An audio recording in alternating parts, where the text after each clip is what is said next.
வணக்கம் சார். வாயா. உன் பேர் என்னம்மா? பொண்ணுங்கள்ல உங்களுக்கு எந்த டைப் பொண்ணு பிடிக்கும்? ஸ்ரீதேவி டைப். அப்படின்னா என் பேரு ஸ்ரீதேவி தான். உன்னை பார்த்ததும் கையெழுத்து போடணும்னு முடிவு பண்ணிட்டேன். பையில குடியா. நான் அந்த அளவுக்கு இருக்கேனா? சார் இந்தாங்க சார். 20 லட்சம் ரூபாயில இருந்து 50 லட்சம் வரைக்கும் கொடுக்கலாம் ஐயா. பார்த்து செய்யுங்க சார். உங்களுக்கு பெரிய மனசு. பெரிய மனசை சாச்சிட்டாலையா சார். அந்த அழகு செல இனிமே உங்களுக்கு தான் சார். கையெழுத்து வாங்கிட்டு போயா வேலையை ஆரம்பிக்கணும்.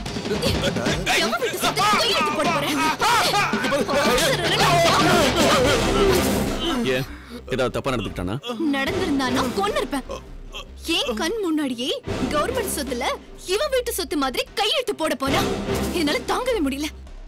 போட்ட ஒரு போடு. பொண்ணை பார்த்ததும் கவர்மெண்ட்டே விற்க பாத்தியா?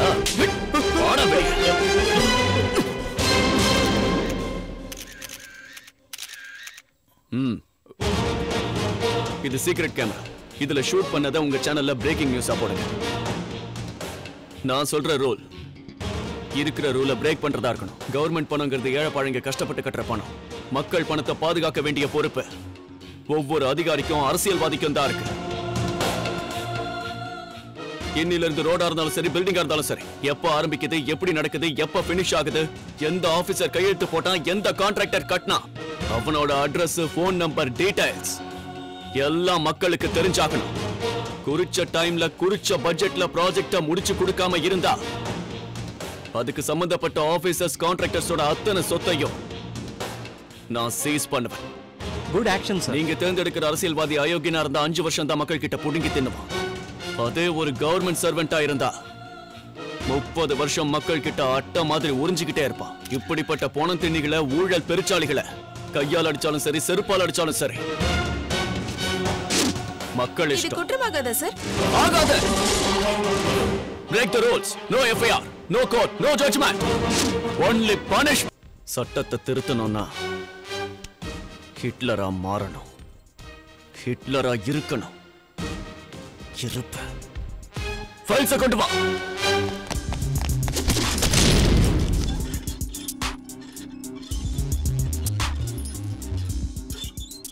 சார், நீங்க ஆர்டர் கொடுத்தா இந்த தூசு மட்டும் இல்ல, இந்த ஃபைல் இருக்கிற ரவுடிகளையும் தூசு தட்டுவேன் சார். என்ன பண்ணுவ? நடு ரோட்ல அடிச்சு இழுத்துட்டு வந்து செல்லுல போடுவேன் சார். நம்ம time waste, court time waste, jail food waste. வேற பொண்ணு கழுத்துல தாலி இருக்கிற மாதிரி போலீஸ்காரன் பெல்ட்ல ரிவால்வர் இருக்கணும். டெய்லி இதை கிளீன் பண்ணா பத்தாது. வேணுங்கிற இடத்துல யூஸ் பண்ணா சிட்டி மொத்தமும் கிளியர் ஆயிடும். அப்போ என்கவுண்டர் பண்ண சொல்றீங்களா? 3 தடவை எஃப்ஐஆர்ல புக்கானவர் ரவுடியா இருந்தாலும், எந்த செல்வாக்குல இருந்தாலும் தூக்கிடுங்க. இதுக்கு முன்னாடி நீங்க ஷூட் பண்ணிருந்தீங்கன்னா எதுக்கு பண்ணீங்கன்னு புல்லட்ட கணக்கு காமிக்கணும்.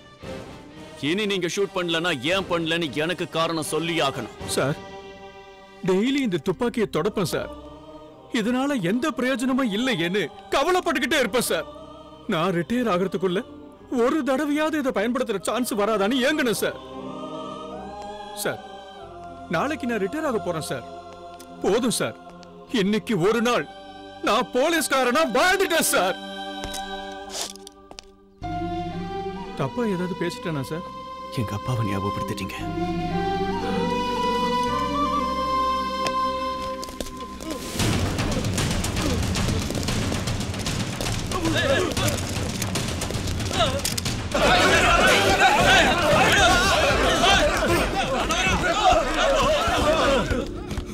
ஐயா ஐயா, நான் செஞ்ச தப்பெல்லாம் ஒத்துக்கிறேயா. தயவு செஞ்சு எனக்கு தண்டனை கொடுத்து ஜெயிலுக்கு அனுப்பிடுங்கய்யா. உன் வேண்டுகோளுக்காக மட்டும் உன் கேஸ கோர்ட்ல எடுத்துக்காது. ஐயா, நாங்க செஞ்ச குத்தத்தெல்லாம் ஒத்துக்கிறோங்க ஐயா. நடந்தது என்ன? நாங்க எல்லாம் செஞ்ச குத்தத்தை ஒத்துக்கிறோம். எங்களுக்கு தண்டனை கொடுங்க, இல்லன்னா எங்க உயிரே போயிரும் சார். நான் எப்படி கொலை பண்ணேன்னு இந்த லாயர் கிட்ட ஒண்ணு விடாம சொல்லிட்டேன் சார். வணக்கம் சார். கமான் சூர்யா. நம்ம சட்டத்துல வெற்றவனுக்கு மட்டும் இல்ல, கத்தியை விக்கிறவனுக்கும் தண்டனை இருக்குன்னு எழுதியிருக்கு சார். அப்படி இருக்கும்போது தப்பு பண்ணிருக்கான்னு தெரிஞ்சிருந்தோம் பணத்துக்காக அவனுக்கு வாதாடுறவங்க வக்கீலுக்கு சட்டத்துல என்ன தண்டனை இருக்கு சார்? இன்னில இருந்து தப்பு செஞ்ச வக்கீல்களுக்கும் தண்டனை கிடைக்கணும். ஒரு நிரபராதியா தண்டனையில இருந்து காப்பாத்த தான் வக்கீல் வேணும். ஒரு குற்றவாளியை காப்பாத்தி விடுவிக்கிறதுக்கு இல்ல. Time waste sir. இந்த சிட்டில குற்றங்கள் இல்லாம இருக்கணும்னா சொசைட்டியை ரிப்பேர் பண்ணணும் சார். நம்ம நாட்டில் உள்ள பெண்டிங் கேஸ் எல்லாம் சால்வ் பண்ணணும்னா அதுக்கு பல வருஷம் ஆகும். சட்டப்படி நீ செய்யறதுல எனக்கு உடன்பாடு இல்லை. ஆனா நீ செய்யறதுல ஒரு சிட்டிசனா மனசளவுல ஒத்து போற சூர்யா. வாழ்த்துக்கள். தேங்க்யூ.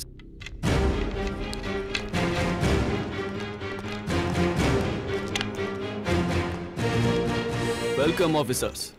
சார், சின்ன வயசுல கருப்பு பணங்கிறத ஏதோ கருப்பு கலர்ல இருக்கும்னு நினைச்சுக்கிட்டு இருந்தேன். அந்த விஷயத்தை இப்ப நினைச்சாலும் சிரிப்பு வரும். உங்களை பார்த்தாலும் சிரிப்பு தான் வருது. உங்களுக்காக கவர்மெண்ட் சம்பளங்கிற பேர்ல மாசம் நிறைய செலவு பண்ணுது. என்னைக்காவது கருப்பு பணத்தை பிடிச்சிருக்கீங்களா? என்ன பண்றீங்க? அட்டாக் பண்ணிட்டு தான் சார் இருக்கோம். பினாமிங்கிற அவலம் சட்டத்துல ஓட்ட இருக்கிற வரைக்கும் இருக்கும். அந்த ஆண்டவனை இறங்கி வந்தாலும் இந்த அவலத்தை தடுக்க முடியாது சார். இது சத்தியம் சார். அப்படி ஒரு டிபார்ட்மெண்ட் இங்க தேவையே இல்லையே. ஆமா, சிட்டில கருப்பு பண முதலைங்க எத்தனை பேர் இருக்காங்கன்ற அந்த இன்ஃபர்மேஷன் உங்களுக்கு தெரியுமா? எல்லாம் தெரியும் சார். அரசியல்வாதிங்க தடுக்கறாங்களே. அப்பா அவங்க எல்லாருக்கும் நார்கோ அனாலிசிஸ் டெஸ்ட் நடத்துங்க. கள்ள பணம் மட்டும் அல்ல, செஞ்ச பாவத்தையும் சேர்த்து சொல்லுவாங்க. Go ahead.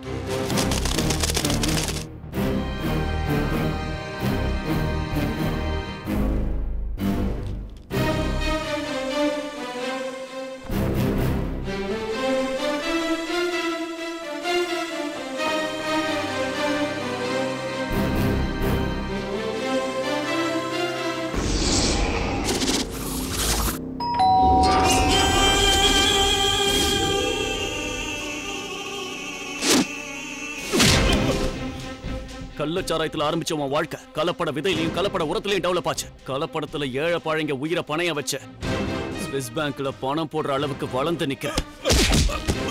நடந்து முடிஞ்ச எலெக்ஷனுக்கு முன்னால எலெக்ஷன் கமிஷனுக்கு நீ கொடுத்த சொத்து விவரம் என்கிட்ட இருக்கடா. நீ கொடுத்த கணக்குல உன் பேர்ல 1,75,000, உன் பொண்டாட்டி பேர்ல 50,000, உன் புள்ள பேர்ல இருந்தது 25,000, 2 அம்பாசிடர் காரு, 4 ஆடு, 4 மாடு. நீ சொல்லிருக்கிறது அத்தனையும் பொய் தானே எல்லா மக்களுக்கும் தெரியும்.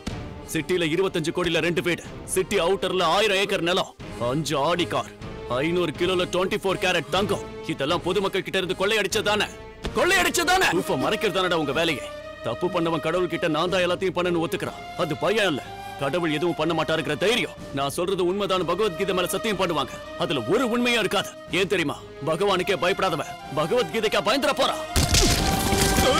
மனுஷன் தனியா தான் பிறப்பான், தனியா தான் சாவான். சாகும் போது உன் அரசியலும் வராது, உன் தொண்டனும் வரமாட்டான். கொள்ளையடிச்சதெல்லாம் எழுதி தர போறியா இல்ல சாக போறியா? சொல்ல.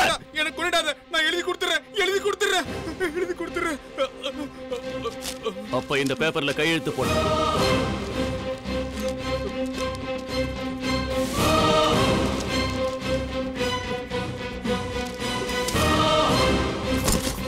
கங்கையில குளிச்சு எந்திரி, உன்னோட பாவம் போயிடும். நீ கும்பிடுற குலதெய்வத்தை வேண்டிக்கோ, உன்னை மன்னிச்சிடுமா. ஆனா நான் மன்னிக்க மாட்டேன்.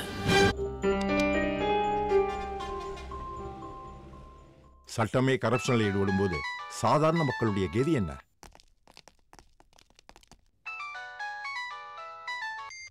Hello sir, this is Surya, IPS.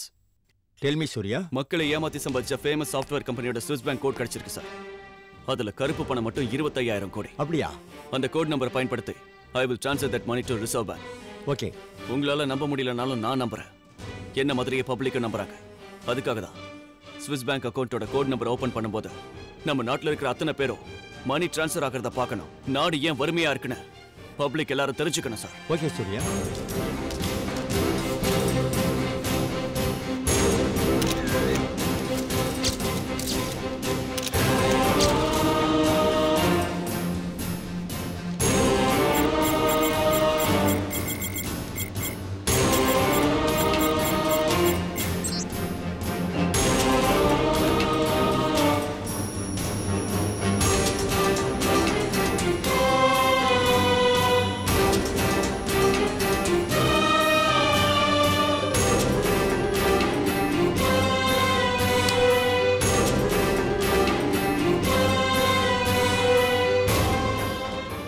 எல்லாம் நம்ம நாட்டு பணம்.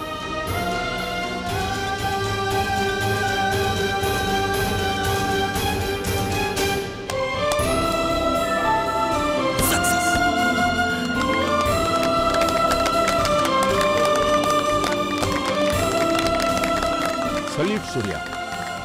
மதுரையில் ஒரு பெரிய பணக்காரருடைய மடிக்கணினியிலிருந்து சுவிஸ் வங்கி கணக்கு எண்ணை தெரிந்து கொண்டு பத்திரிகையாளர்களின் முன்னால் 25,000 கோடி ரூபாயை வெளிச்சத்திற்கு கொண்டு வந்தார்கள் சூர்யாவும் மஞ்சுளாவும். ஒரே நபரிடம் இவ்வளவு அதிகமான தொகை இருப்பது பரபரப்பை ஏற்படுத்தியுள்ளது.